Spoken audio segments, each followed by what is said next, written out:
Summer's supposed to be the easy season. So why are so many people quietly Googling a therapist between summer Fridays? Because more daylight doesn't fix the hard stuff. Sometimes it just turns the volume up. Grow does therapy differently. Therapy is not only for when you're in crisis. Grow Therapy is here for all the moments when you decide you want more. More support, more clarity, more tools. Mental health isn't a destination you reach. It's something you build, and Grow makes that easier. Grow connects you with thousands of high-quality licensed therapists across the U.S., offering both virtual and in-person sessions, nights and weekends. You can search by what matters, like insurance, specialty, identity, or availability, and get started in as little as 2 days. There are no subscriptions, no long-term commitments. You just pay per session. Grow helps you find therapy on your time. The therapist you want takes your insurance on Grow. Grow accepts over 125 insurance plans. Sessions average $21 with insurance, and some pay as little as $0 depending on their plan. Visit growtherapy.com/booknow today to get started. That's growtherapy.com/booknow. growtherapy.com/booknow. Availability and coverage vary by state and insurance plan. You're listening to DNA ID, brought to you by AbJack Entertainment. Be sure to check out some of the other great true crime podcasts from this network, including The Murder in My Family, Missing Persons, Scene of the Crime, Zodiac Speaking, Beyond Bizarre True Crime, Campus Killings, Below the Surface, and Killer Communications. All of these podcasts are available for you to binge on right now, wherever you listen to podcasts. Subscribe where you're listening to this podcast so you don't miss an episode.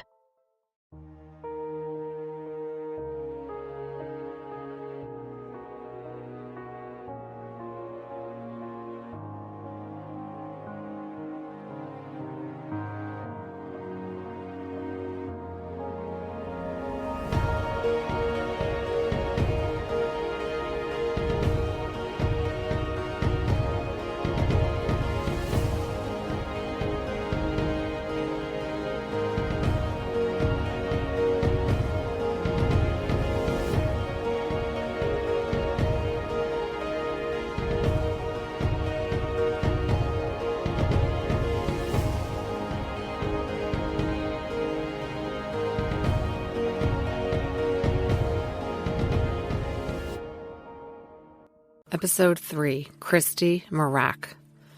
It was 1992. Christy Ann Mirack was a 25-year-old elementary school teacher in Lancaster, Pennsylvania. Many people associate Lancaster with the quaint Amish culture which has settled on the outskirts of town. But Lancaster is actually the 8th largest city in the state of Pennsylvania, with a population in 1992 of over 50,000. The Lancaster metropolitan area includes over 500,000 residents. Christy had been born in Shamokin, a tiny coal town of fewer than 10,000 residents, about 80 miles from Lancaster. Her parents were Vince and Geraldine Mirack, who went by Jerry. She had a sister named Alicia, and her younger brother was also named Vince after their dad. Christy graduated from Our Lady of Lourdes Regional High School in 1985, where she was in the pep club and was on the student council and yearbook staff, and she went on to Millersville University to get her teaching degree in 1989. Once she did, she started out teaching remedial reading at Rohrerstown Elementary in Lancaster. Christy's family says that she always wanted to be a teacher and that she had a lifelong passion for education.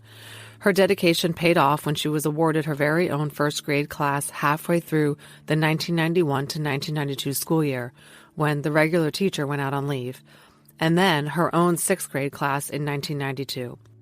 Plus, Christy was the science teacher for the entire 6th grade, comprising 3 classes of kids, so she was a very familiar face to all the students and faculty at Rohrerstown Elementary. Christy was a beautiful, bubbly blonde who was described by everyone as caring, energetic, and always smiling. She adored her students, and they her. Her colleagues loved and respected her. Everyone called her the All-American Girl. She was close with her family, particularly her mom, and Christy was planning on spending the upcoming Christmas holidays with them back in her hometown. She had a core group of friends whom she was close with, one of whom had spent the weekend with her just before she was killed. They describe her as being funny and someone who loved to dance and hang out at the pool. But Christy was also known to be a private person, at least where her family was concerned.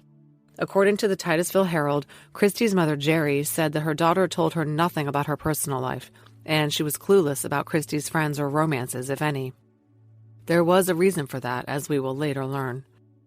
The last time Jerry saw her daughter was on Friday, December 18th, when they met for dinner at Lancaster City Mall with Christy's 21-year-old brother, Vince. Vince was a nursing student, and he was going home to his parents for the holidays. Christy would join them as soon as school got out of session for Christmas on the following Wednesday. On the weekend before she died, Christy had an overnight visitor, a close friend from her days at Millersville University. The two girls, along with Christy's roommate and another friend, bar-hopped on Saturday night, visiting some favorite college hangouts like Carlos and Charlie's, Quip's Pub, and Grandstand Bar and Grill. They also stopped briefly at City Lights Club. It was a fun, totally normal night for the young women. On Sunday, around 1 p.m., Christy got a visit from a neighbor who was acting as an intermediary for a male friend who had seen Christy at Quip's the night before and wanted to ask her out. Christy declined politely. She was in a relationship, although she did not tell the neighbor this. This relationship was with a married, 20 years older boyfriend, a man named Ken, whom she had met at a bar she frequented with friends. But after nearly 5 years together, Christy had recently discovered that Ken had been stringing her along. He was not married in name only, as he had led her to believe all these years. In fact, Ken was moving to Virginia with his wife, and their relationship was coming to an end. Christy was trying to move on, but she was sad. That Sunday night, she wrapped presents for her family and the kids in her class. For each of her students, she had purchased a copy of the book Miracles on Maple Hill, and jotted the same message inside, wishing you a very Merry Christmas and a great 1993. Love, Miss Mirack. She also chatted with friends on the phone and decorated her townhouse. She had lived in the same 3-bedroom townhouse apartment at 2071 William Penn Way in the Greenfield Estates complex in East Lampeter Township, a suburb of Lancaster, for about 4 years. This was right off Pitney Road. She lived with her roommate and friend, Mary Lesko. Another roommate had gotten married and moved out that summer. It was Christy and Mary's last Christmas in the townhouse, as they were moving to a smaller place in the same complex after the first of the year. They had moved to the Greenfield Estates complex because they decided that it was generally safer to live in the suburban area than the city. Only one person knows exactly what happened on the morning of Monday, December 21st, 1992. As always on a weekday, Christy woke up around 5:30 a.m., ate breakfast while watching the 6 a.m. news, and got ready for work. Christy's roommate Mary left for work just after 7, while Christy was still upstairs getting ready for her day. She was notorious among her friends for taking forever to get ready to go out. This particular morning, Christy dressed for school and placed the wrapped gifts for her students near the front door. With the gifts was a small tree for her classroom. Around 7:15 a.m., two neighbors named Sue and Jean were walking their dog outside number 2071. They heard a single, high-pitched scream come from the condo. Since it wasn't repeated, they chalked it up to Christmas excitement. Christy failed to show up for work that morning. The principal of Rohrerstown Elementary, Harry Goodman, who considered Christy a friend, was very concerned when she did not come into her classroom that morning, did not call in, and did not answer her phone. She was always there by 7:45, but on this day, she was MIA. This was totally and completely out of character for Christy. After waiting for a while, Harry called her mom, who had not heard from her daughter, and the state police non-emergency line. He decided to jump in his car and check on Christy himself. Harry drove over to her apartment complex, about a 15-minute trip.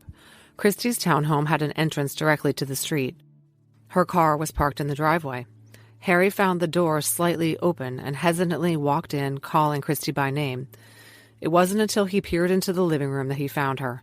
A panicked Harry ran next door and used the home phone of some neighbors, Anthony and Nancy Orsi, to call 911 at 9:22 a.m. According to the Orsis, he was shaking and he kept saying, "I know she's dead, I know she's dead." He said later that there was blood everywhere. When the police arrived at 9:26 a.m., Officer Ronald Yockey had to kick down the door. Harry had slammed it behind him, and it locked automatically. Harry did not re-enter the apartment with the officer. He had seen enough. Christy was pronounced dead on the scene at 9:55 a.m. by the county coroner, Dr. Barry Welp. Her death was immediately declared suspicious because it was evident to everyone who saw her body that she had been murdered. Christy was lying on her back. She had been so badly beaten that her face was almost unrecognizable. Later court documents would say, quote, "The position and condition of Miss Mirack was not consistent with a consensual encounter, but instead pointed to a violent sexual assault that ultimately resulted in her death." Investigators determined that Christy was most likely killed between 7 a.m., when Mary left the home, and 7:45 a.m., the time when she usually left for work herself. But since we know that there was a scream at 7:15, it seems likely that she was attacked by her assailant at that time. Meanwhile, Christy's mom, Jerry, who had been alerted by the principal, Harry, that Christy had not showed up that morning, repeatedly tried to call her daughter at the townhouse. There was no answer for 3 hours. Then, at 11:45 a.m., a police officer answered the ringing phone and told Jerry that the family needed to come to Lancaster right away. There had been an accident and Christy was dead. Christy's roommate Mary arrived back at the townhouse around noon. It's unclear whether she had received a call from police summoning her home, but she was seen sitting in the police car crying as East Lampeter Township Police Sergeant Ron Savage spoke with her. She must have felt terrified about how narrowly she had avoided being present for the attack. Teachers at Christy's school were pulled aside and notified of the tragedy during the school day while the kids were watching the school holiday play Trouble in Toyland. Police investigating the crime, the only murder in East Lampeter Township in 1992, quickly came to believe that Christy was killed by someone she knew. There was no sign of forced entry to the home or of any kind of robbery, and it seemed that she must have opened the door to someone after 7 a.m. when her roommate left for work. Sergeant Savage was the chief investigator on the case. He told the Titusville Herald, "This is definitely not a random crime." A headline in the Lebanon Daily News blared, "Teacher, new killer." But it's unclear whether Christy knowingly opened the door to someone, since she had a peephole and could see who was there, or opened the door to exit as she was leaving for work and someone forced his way in. It was suspected from the outset that Christy's assailant was a male because, Sergeant Savage said, of the, quote, "overwhelming violence and sheer strength" that was required to cause the injuries Christy suffered. But there was other evidence that her assailant was a male. Police did not reveal this at the time, but Christy had been raped. She had been found without her shoes, pants, or underwear on, although her socks, brown leather jacket, and burgundy gloves were still on, and her shirt, sweater, and jacket were pushed up on her torso. Because she was wearing gloves, there was no DNA under her fingernails, but plenty of DNA was left behind by the perpetrator in the form of semen, both on Christy and on the carpeted floor. She had been brutalized, raped repeatedly by her assailant. The crime scene was chaotic. Scrape marks and scuffs on the back of the front door and the hallway floor indicated that Christy was attacked at the front door and dragged back into the living room. Her shoe buckles made the marks on the floor. Her knees and elbows were bruised. At 115 pounds, Christy was no match for her attacker, who clearly waylaid her right at her entranceway. But she put up a struggle. In the living room, the couch was slashed, the packages, cushions, and sofa blanket were thrown on the floor. A button from the inside of Christy's pants had been ripped off and was found next to her. As she fought, she was hit on the head and in the face multiple times with an object police would not identify, but was later confirmed to have been the kitchen cutting board, which was found right next to her head. Perhaps it was thought Christy had run and grabbed it to wield fruitlessly at her assailant, and he had turned it against her. No weapons were found at the scene, which was processed for days. The piece of carpeting under Christy's body, which had visible stains on it, was cut out and collected into evidence, and everything was dusted for prints and photographed. Christy's autopsy confirmed the police theory that Christy had been raped. She was found to have semen in her vaginal and anal cavities, as well as on her legs and lower back and in her mouth. Swabs of all of these areas were taken and carefully preserved. The autopsy also detailed how badly Christy had been brutalized. A front tooth was knocked out. Her jaw was broken. There were wounds on her neck, arms, back, and chest. Her facial region exhibited evidence of severe blunt force trauma, almost certainly from the cutting board. The cause of death was manual strangulation, a homicidal act. She had been strangled repeatedly, from different angles.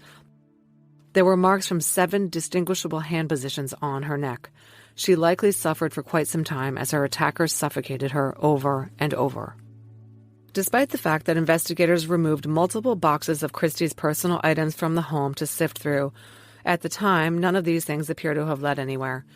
Remember, this was in the pre-cell phone era. Investigators had to do a lot of legwork to establish all the contacts in Christy's life. In the summer, when she wasn't teaching, she worked as a waitress at Conestoga Country Club and as cashier at Neffsville Pharmacy. The pretty, outgoing blonde could have attracted the eye of almost anyone in these public settings. Stymied, police went door to door and stopped everyone walking or driving in Christie's townhouse development the day after the murders, trying to get a sense of who lived in or frequented the area. But they hit a brick wall. But then, at the end of December, witness information provided a new lead. A man had been seen parking directly across William Penn Way from Christie's townhouse in an overflow lot early on the morning Christie died. The parking lot was used by visitors to the complex, and cars there could easily observe Christie's condo located on the end of the units. A witness had seen a man parking a medium-sized sedan in the lot and then jogging up to Christie's front door sometime after 7 a.m. Since it was believed that she died shortly around this time, this seemed like an important tip. It was possible that the man had been watching, observed Christie's roommate depart for work, and then struck. Yet this lead also went nowhere. Despite the assistant DA stating that the investigation was narrowing in on those persons who knew Christie and had an opportunity to kill her, no persons of interest were identified.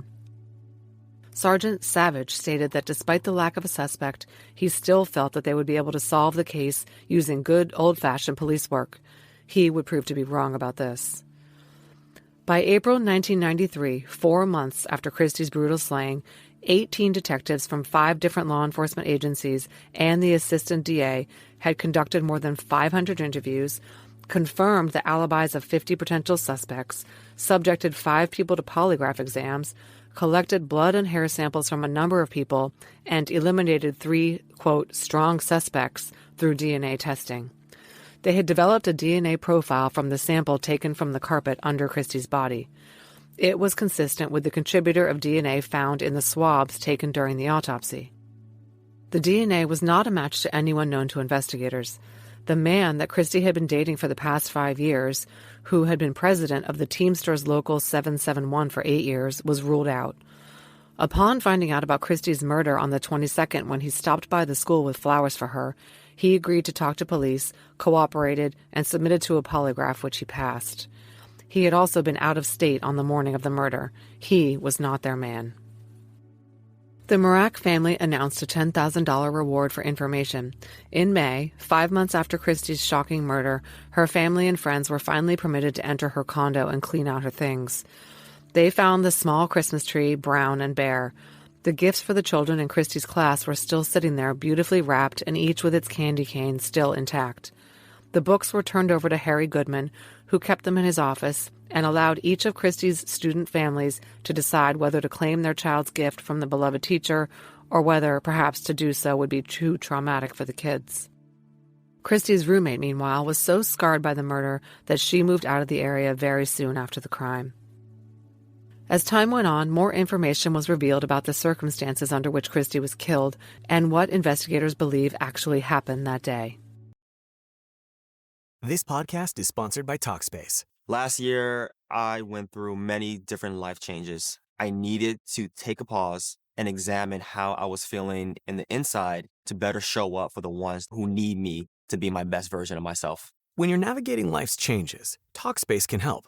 Talkspace is the #1 rated online therapy, bringing you professional support from licensed therapists and psychiatry providers that you can access anytime, anywhere. Living a busy life, navigating a long-distance relationship, becoming a first-step father, Talkspace made all of those journeys possible. I could speak with my therapist in the office. I could speak with my therapist in the comfort of my home. I was never alone. Talkspace works with most major insurers, and most insured members have a $0 copay. No insurance, no problem. Now get $80 off your first month with promo code SPACE80 when you go to Talkspace.com. Match with a licensed therapist today at Talkspace.com. Save $80 with code SPACE80 at Talkspace.com. More than one witness had observed the vehicle parking in the overflow lot across from Christie's apartment. It had come from the direction of Pitney Road, a major road out of the city. The car was a white or silver 1987 to 1991 Dodge Daytona, Toyota Celica, or Turismo hatchback, with sunshades in the rear window that looked a little beat up. The driver parked, got out, and jogged across the street toward Christy's door, but it was not clear whether he actually went inside. No one actually saw him go in the door. This man was described as white, in his 20s, tall, sandy or dark-haired with an athletic, muscular build. Later, police weren't certain that the man seen wasn't the son of the Orseys, the couple next door whose phone Harry had used to call the police. The son's car was parked in the overflow lot that morning, and he had gone out to start it up to warm it up, and came back to his parents' house a few doors down. Sunrise that day was not until 7:29, so it was not at all clear whether the witness who saw the man parking the car actually had a good view of him. In a shocking twist, this young Orsey had testified in the murder trial relating to the killing of Laurie Sho, who also lived in East Lampeter Township and had been murdered in a sensational crime the year before. This appears to have been nothing but a coincidence, albeit a weird one. Christy and her roommate were known to be very security conscious. They kept the door locked, had one of those wooden planks that block the opening of the slider to the outside, and kept the downstairs windows closed. And there was no sign of forced entry to the condo. So it was theorized that Christy had opened the door to her killer for one of three reasons. Either she knew the man who was at the door, she possibly believed it was a Christmas present delivery from her boyfriend, which she was expecting, but which ended up arriving the day after her murder, or she was leaving for work and she was jumped. But no one really knows how her attacker gained entry. Her family says that she was careful not to open her door to strangers. In fact, Christy's brother Vince said that when he stopped by her home, he had to ring the doorbell and identify himself before she would let him in. But Christy was also a little naive in the way that small-town girls often are. Perhaps she fell for a ruse. And most people don't expect to be attacked at their own front door at 7 a.m. on a Monday, a few days before Christmas. Meanwhile, witnesses were fairly certain that the light-colored Dodge was gone from the overflow lot by 9 a.m. But there was more. Investigators had reason to believe that Christy had been watched prior to her murder. It was not considered a coincidence that the attack occurred as soon as Mary left the house that day. This was the first day in several weeks that Mary had left early. Usually she left a little later. Someone had been watching the house and sprung as soon as he got the opportunity. In fact, the witnesses who had observed the light-colored vehicle had seen it driving slowly through the complex and parked in various spots that morning between 6 and 7 a.m. Police believed that someone was in the vehicle watching the house to see when the roommate left. Further, the same light-colored vehicle that was parked in the overflow lot that day had been seen there during the 2-week period leading up to the murder. After Christy died, it was never seen there again. Christy never told anyone that she felt she was being watched, but there was something else. Christy's boyfriend told investigators that there had been a peeping Tom at her apartment window before her murder.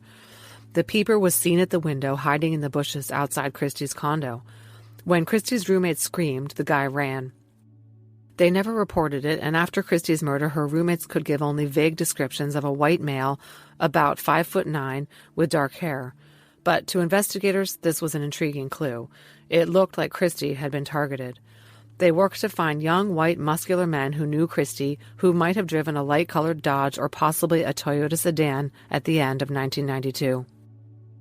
The FBI's Behavioral Science Unit put together a profile of Christy's likely murderer. He was someone who had not killed before, but might have raped before. They believed he flew into a rage when Christy rejected his advances or fought back. He was someone who preferred to observe things rather than be the center of attention or the life of the party. This profile would prove to be wrong about this. In May 1993, police released a composite sketch of a man who was seen walking along Pitney Road on the morning of December 21st, 1992, around 7:30 a.m. This was only about 150 feet from Christy's home.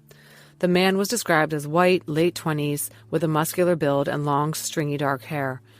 2 months later, police updated the description of the suspect's vehicle, stating that it was believed to be a 1987 or 1991 silver Dodge Daytona hatchback. The police continued to track down every lead and run down every tip, but their efforts were in vain. There was just not enough to go on, and they had eliminated everyone who they could connect in any way to Christy Mirack.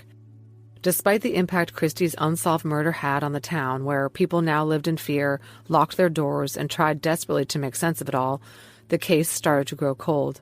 By 1995, more than 60 potential suspects had been eliminated and 1,500 persons interviewed. That year, an East Lampeter Township investigator named Renee Schuler attended an 11-week training course at the FBI Academy in Quantico. While she was there, she put together and circulated a 59-page presentation on Christy's case. Experts at the nation's top law enforcement agency gave her their 2 cents and made suggestions for investigative avenues that could be pursued. When Schuler returned to East Lampeter, investigators began reviewing the case afresh, re-interviewing 24 men who knew Christy socially, trying to establish her movements and understand her habits. Schuler told the Lancaster New Era, quote, "We're starting at book 1, making no assumptions whatsoever because we want to be open-minded. We're starting at the time police got the initial call. We're going to study the photos and the crime scene again. It is still our feeling that the killer knew her or knew of her." It went nowhere. In May 2002, the Lancaster Sunday News received a phone call from a man who said that he knew Christy Mirack and was friends with her brother Vince. He claimed that he knew of a barn on the Mirack family property where Christy would take men, and he called her a derogatory name implying that she was a loose woman. Such women didn't necessarily deserve to die, the caller said, but he asked what else did they expect living that kind of lifestyle. While there was no barn on the Mirack family property and this phone call did not lead the investigation anywhere, the FBI felt it possible that the caller was indeed Christy's killer, feeling remorse as the 10th anniversary of her murder approached. In September 2002, Jerry Mirack, Christy's mother, knew that she was dying of metastatic breast cancer. Anticipating the 10th anniversary of her daughter's unsolved murder, she reached out to a local paper, LNP Lancaster, to make one last public plea for information about the case. It had been years after the murder before Jerry was even able to discuss it. Now, she was afraid she would not live to see justice for her daughter. She was right. Jerry passed away on November 4th, 2002, at age 59. It was one day after what would have been Christy's 35th birthday. In 2003, the complete FBI profile of Christy's killer was released in hopes that it would generate some new tips. He was someone with a short temper who may have hurt women before, someone who was likely reading everything about the case and who spoke disparagingly of the investigators. He might have altered his appearance around the time of the murder 11 years earlier. Years passed with no real news. Articles continued to appear commemorating Christy, interviewing her friends and family, discussing the Facebook page set up for her. Her brother Vince paid to erect a billboard on Route 30 asking for tips. The FBI listed Christy on their Seeking Information website. The Lancaster County DA's office took over the case from East Lampeter Police and reviewed it with fresh eyes in 2016. But none of this would amount to any tangible leads. So, behind the scenes, investigators were determined to maximize the potential of the one real piece of evidence they had in Christy's case, DNA. While no matches were ever found in the regular searches they ran against CODIS, by 2016, 25 years after Christy's death, DNA technology had made major advancements and was able to do more than just link 2 known samples. Detective Christopher Erb of the DA's office attended a cold case training course and there watched a presentation on Parabon nanolabs and their newly emergent forensic genealogy tool.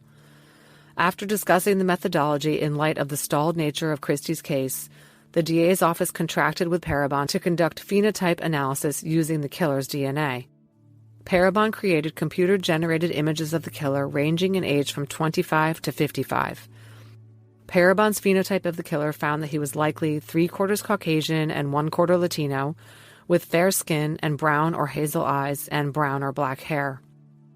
The image was enough to renew hope for Christy's family that one day her killer would be caught. Her brother Vince said, quote, "I've been hopeful for all these years, and I don't ever plan on giving up. This new information makes it even more possible. I feel very confident that someday this is going to be solved." He was right. On June 26, 2018, in a press conference, Lancaster County District Attorney, now Judge Craig Stedman, announced that Lancaster County authorities had made an arrest in the Christy Mirack murder case. The DA's office had proceeded to further engage Parabon nanolabs to perform genetic genealogical tracing analysis using the DNA left behind by the killer 26 years earlier. and the genetic trail led them to someone with no known connection whatsoever to Christy Mirack. Here's what happened. Parabon Nanolabs uploaded the suspect DNA found on Christy Mirack's body and on the carpet underneath her to GEDmatch. And then Parabon's tracers went to work, locating a near match with the same familial lineage as the suspect, a half-sister of their unknown killer.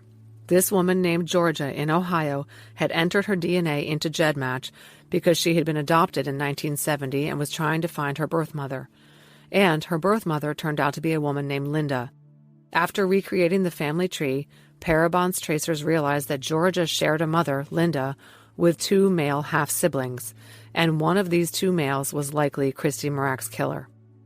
Investigators learned that both of Linda's sons were viable suspects. They were both of age in 1992, one being 24 and the other being 16. But the man who had been in his teens at the time, named Troy, had vanished. There was no record of his whereabouts. Investigators decided to start with the other brother, who was a lot easier to track down because he lived in Lancaster. He also had Puerto Rican heritage, just as Parabon had predicted. And not only that, this guy lived 4 miles from Christy Mirack at the time of her murder. Once they had a name to match the sample, police set to work confirming the killer's identity. They started surveilling him, setting up a video camera on a pole outside his house at 249 Whittier Lane so they could monitor his comings and goings. They surreptitiously confiscated his trash, going through it and finding stuff like broken sunglasses and 600 photo negatives that they developed looking for clues. Unbeknownst to the suspect, officers from the Pennsylvania State Police went undercover and staked him out, following him around and hoping to confiscate something he had deposited his DNA on. This was relatively easy, as he regularly made public appearances. He was a local celebrity of sorts, in fact, a popular disc jockey known as DJ Freeze. On Thursday, May 31st, 2018, he played a gig at Smoketown Elementary School, and an undercover officer from the state police was there hoping to grab a sample. Think about that for a second. Police went undercover at a school to watch an alleged brutal rapist and murderer perform for a bunch of elementary-aged kids, something he did regularly.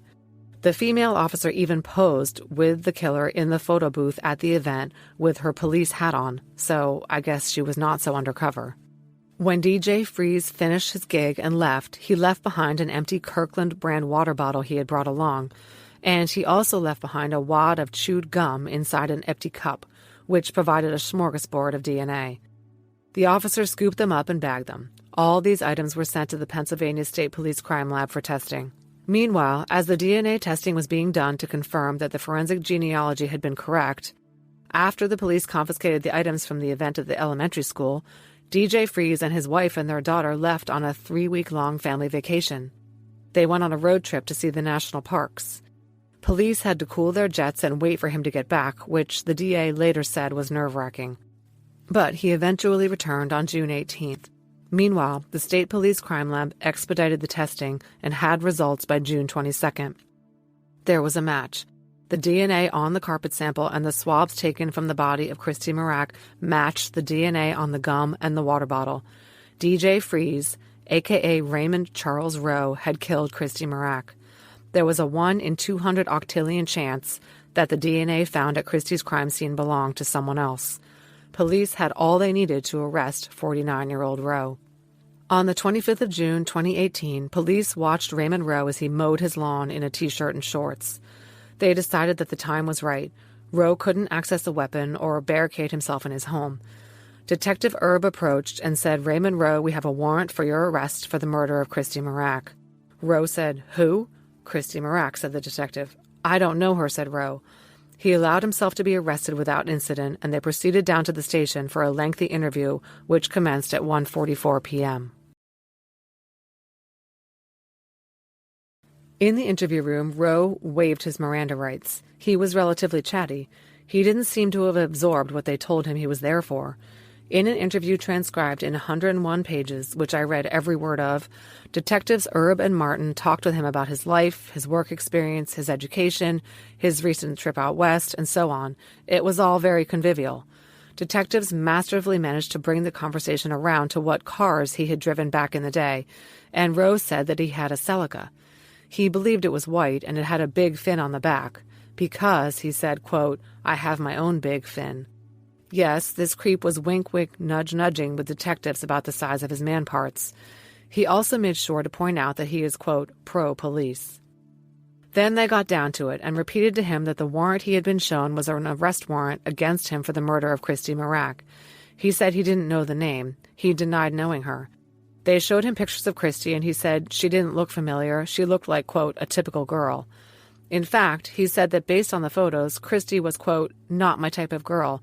She is kind of country club, rich daddy's girl, it looks like. You can tell by the pleated pants. Not my type of girl. Rowe would not budge when confronted with questions about Christy. He said he had never been to Greenfield Estates, even though his drive to work at Service Master, which he acknowledged, would have taken him through there. After being pressed, he did acknowledge some information about his vehicle in 1992 that I will get into in a bit. He admitted to having one violent episode and hitting an old girlfriend, but in general, he denied having anything to do with Christy Mirack. He didn't do it or know anything about it. He even continued to deny knowing Christy after being told that his DNA had been found at the scene. When shown the phenotype images of the suspect, he said, "He doesn't look like anybody I know." And when Detective Erb said to him, quote, "It came back and you matched 100%. There's no question you did this," Rowe acted incredulous, saying only, "I matched this?" He continued to deny knowing Christy and said this was all really shocking, baffling, and confusing. When Detective Erb pointed out that they had found his semen all over the condo, it was a lot of semen, and it couldn't have teleported there, Rowe gave a nervous laugh and said, quote, "Well, I don't have that much semen, but..." He recovered himself, saying, "I shouldn't be laughing, sorry." At one point he said, "If you're trying to get some type of confession, I don't know what to say to you." They didn't need one. They had him dead to rights. Toward the end of the interview, when it sank in that he was going straight to jail, Rowe said, "This feels like a dream. This is really happening like a nightmare. My brain is collapsing." After some discussion of the next steps, Rowe's legal rights to an attorney and how he would afford one, the interview was halted after several hours. Once they had Rowe in custody, detectives dotted their I's and crossed their T's. They obtained a DNA sample from Rowe's brother Troy that excluded the younger man as Christy's killer. And a warrant to draw Rowe's blood and obtain a DNA sample proved conclusively that he was their man. Rowe was held without bail pending arraignment and then trial. Announcing the arrest, DA Craig Stedman said, quote, "This killer was at liberty for this brutal crime longer than Christy Mirack was on earth alive. His apprehension was long overdue." Stedman went on to credit Parabon for their indispensable role in solving the 26-year-old case. Stedman said, quote, "We didn't have any more leads. We didn't have any suspects. Parabon was the last shot, and it turned out to be our best. We didn't feel like we had any more arrows in the quiver." Vince Mirack said that the moment he learned of the arrest of Raymond Rowe was bittersweet. He told the media, "You're relieved in one way, but the pain starts all over again." He had known nothing about the arrest until it was over when he got a call from the DA asking him to come to Lancaster. In a statement, Parabon C.C. Morris said of the arrest, quote, "We do not solve these cases. We provide a highly scientific tip, and law enforcement performs their traditional investigation to confirm or refute our theory. No arrests are made on our work alone. That said, our genetic genealogical technique and research on this case led right back to Lancaster and to the suspect." This is one case in which the genetic genealogists got lucky. A first-degree relative of their suspect was in GEDmatch, making their job a little easier. But Detective Erb and his colleagues still had to do the legwork to ensure that the potential suspect named by Parabon was their killer. So who was this DJ Freeze? Raymond Charles Rowe was born in Lancaster on October 22, 1968. According to him, his father cheated on his mother and left when he was born. When he was a preteen, his mother gave him up for adoption to another family. But they were abusive because they were racist, and he had Puerto Rican heritage. He was called spick and span and accused of all sorts of things. He ran away and lived under a bridge for a time, he said. Then he lived in a friend's attic and started running with breakdance and hip-hop guys who were thugs. He said he lived only for today and didn't think about his future. It took him a while to break out of this scene and pull his life together, he told detectives. An English teacher who was a DJ in his off hours mentored him and taught him the business. By the time he was arrested, Rowe was a popular DJ and radio personality in the Lancaster area. At the time of the murder, he was 24 years old, working at Service Master and moonlighting as a DJ, and living at 422 East Chestnut Street, 4 miles from Christy. In the ultimate irony, just 4 months before he had killed her, Rowe had DJ'd for a Stop the Violence event in Lancaster. And in 1992, he produced a hip-hop song with rapper B Original titled "Don't You Ever Resist Me," with lyrics about the violence that will befall people who try to fight back against the rapper's will. What's most shocking is that when he killed Christy, Rowe had a fiancée whom he lived with. The two were married 4 months later. The fiancée, who became his second wife, Monica Whalen, told Dateline's Angela Canning, quote, "I mean, he slept in my bed that night. You know, we had Christmas 4 days later and we got married months later."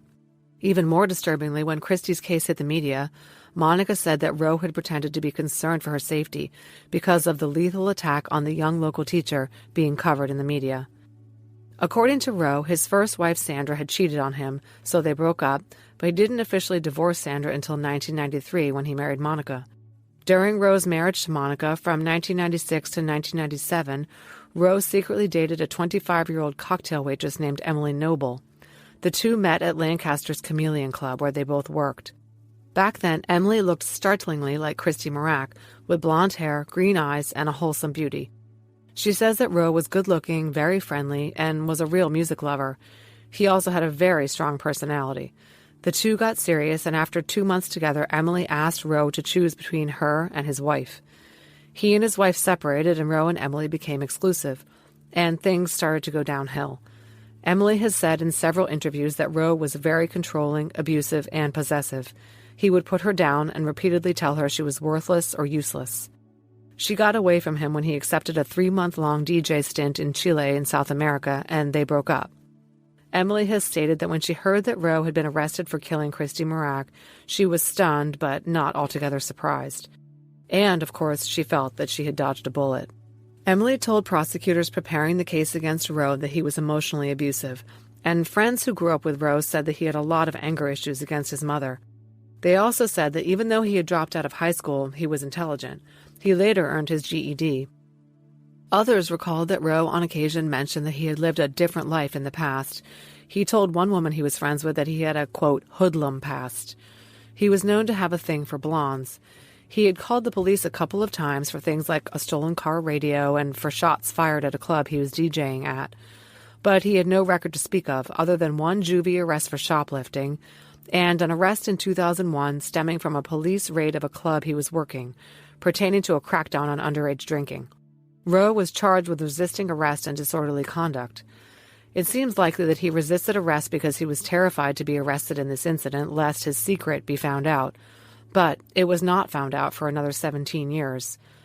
And, in a remarkable display of arrogance, Rowe sued several agencies over this arrest, claiming that his civil rights were violated simply because he refused to turn down the music.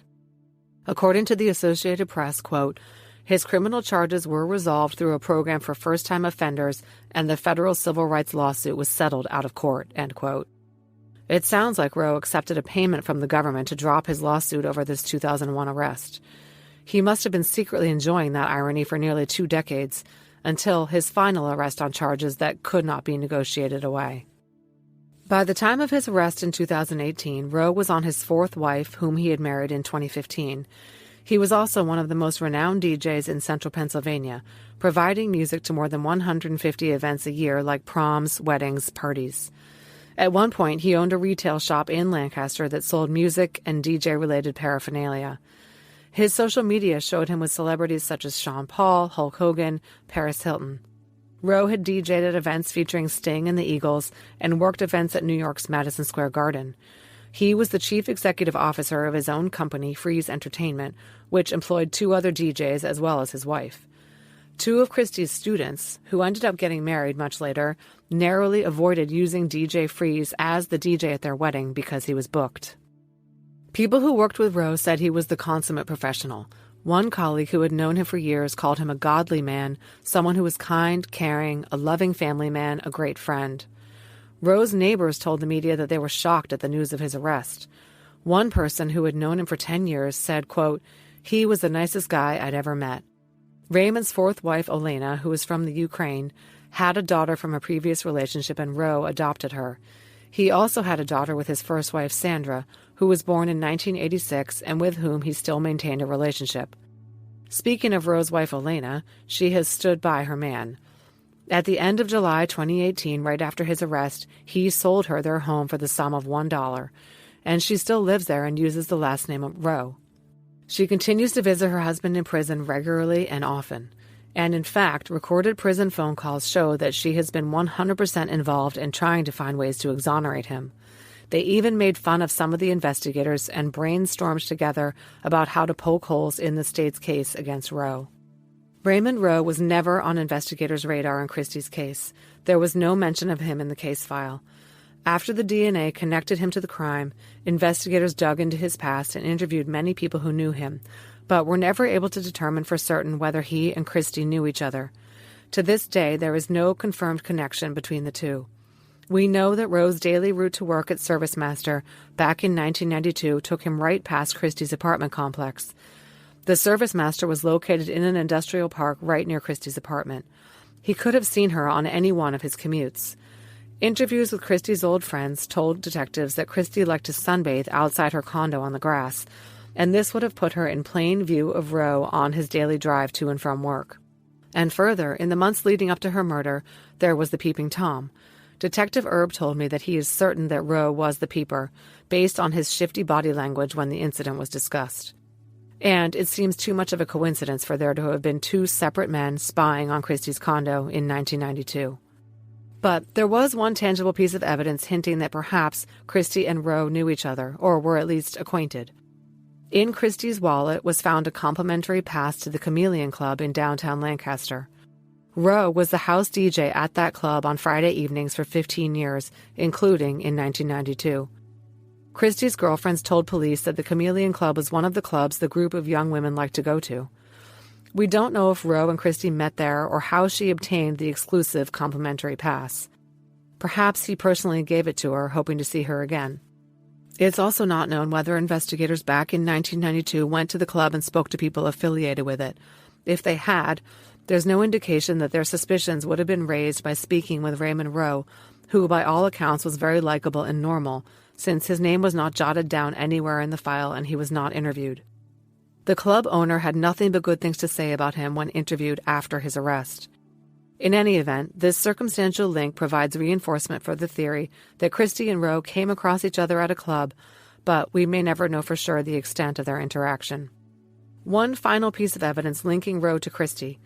Investigators learned that at the time of the murder, Rowe drove a white Toyota Celica, which looks very similar to the Dodge Daytona witnesses believed they had seen parked in the overflow lot outside her condo on the morning of her murder.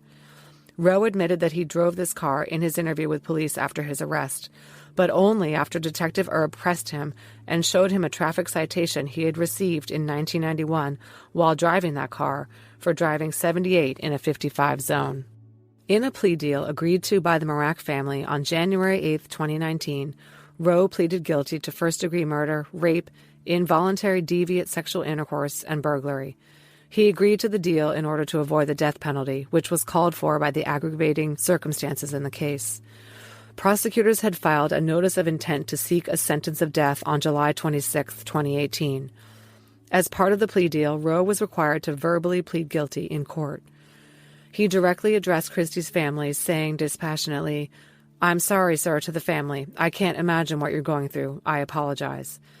This was as close as the alleged born-again Christian came to publicly expressing remorse. He was sentenced to life in prison plus 60 to 120 years. This sentence was intended to ensure that he will never be released. Christy's murder is the only crime that has been attributed to Rowe. So far, there is no evidence connecting him to any other murders, although the DA said they cannot rule out that he killed or assaulted other women. Rowe lived and worked as a DJ in Chile, South America, for 3 months in 1996, and has traveled extensively as part of his DJing business. Christy's father wanted to speak in court that day to address his daughter's killer, but he was overcome with emotion and unable to speak. Christy's brother, Vince Mirack, spoke up. He said to the man who murdered his sister, quote, "I've searched for who could do such a horrific thing, who could do something so heinous to another person and walk away with no regret. Now I know who. You took away our joy, security, love for the Christmas holiday. Most of all, you took away our Christy." Vince also asked the question that so many of us have even to this day. The question I have to ask you is, why? As Harry Goodman, who found Christy's body, said, quote, Why would he do this to such a wonderful person? We're all very disappointed that that wasn't addressed.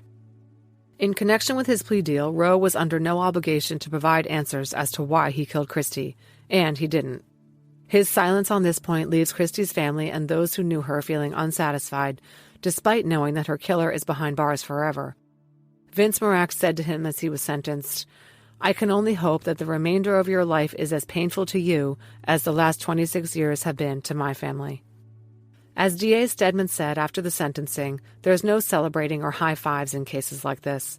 Seeing justice served provides some satisfaction, but it is tempered with the knowledge that Christy's life was taken by someone who went on to live much of his own in freedom.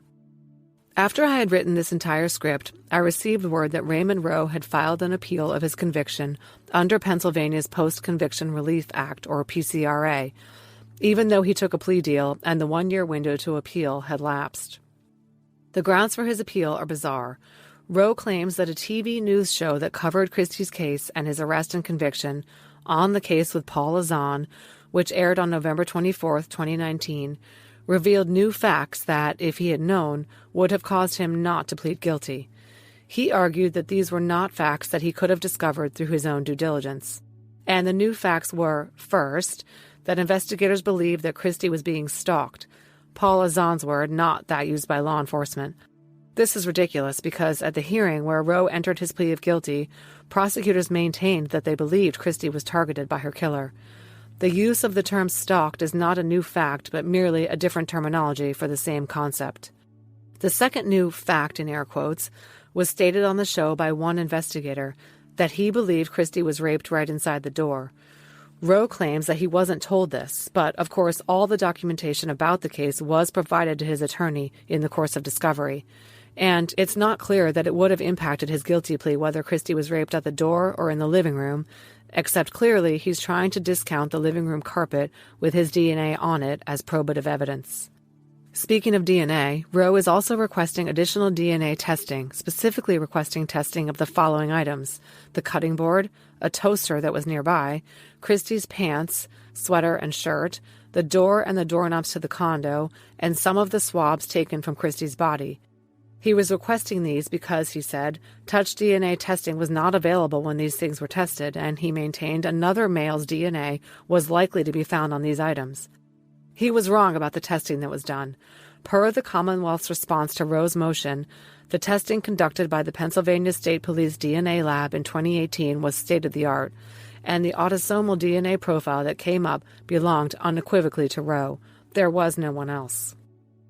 But it gets worse. In his motion, a desperate Rowe came up with a new story. And that story was that he and Christy Mirack were in a relationship and had had sex the morning that she died. I really, really detest these slanderous lies spewed by shameless offenders that re-victimize their victims to their own benefit. And frankly, this one's laughable. If that tale were true, why would Rowe have denied knowing Christy over and over again for hours when confronted by police with his DNA being found on her? His refusal to acknowledge knowing Christy in his interview does have an upside. It totally undermines this afterthought of a defense. Raymond Rowe's PCRA petition and the responses of both parties will be reviewed by the judge. He or she will determine how to proceed by either dismissing the petition as baseless or granting a hearing to hear the claims of both parties.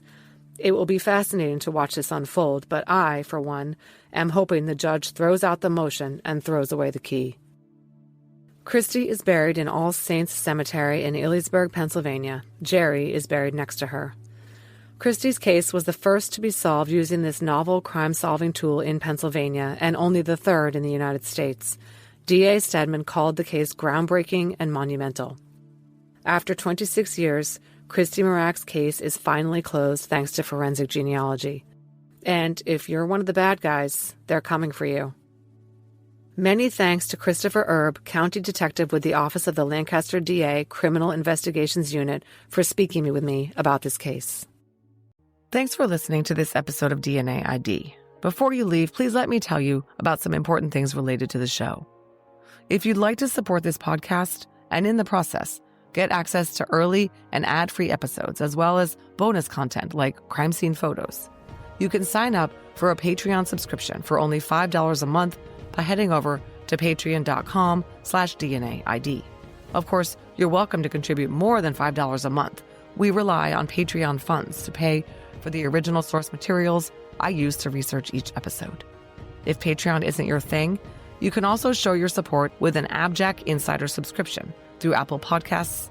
It costs just $4.99 a month or $49.99 a year. Your AbJack Insider subscription will give you the same benefits for not only DNA ID, but for all of the shows on the AbJack network, like Killer Communications and Campus Killings. Head over to Apple Podcasts and find the DNA ID page or look for the AbJack network to get started.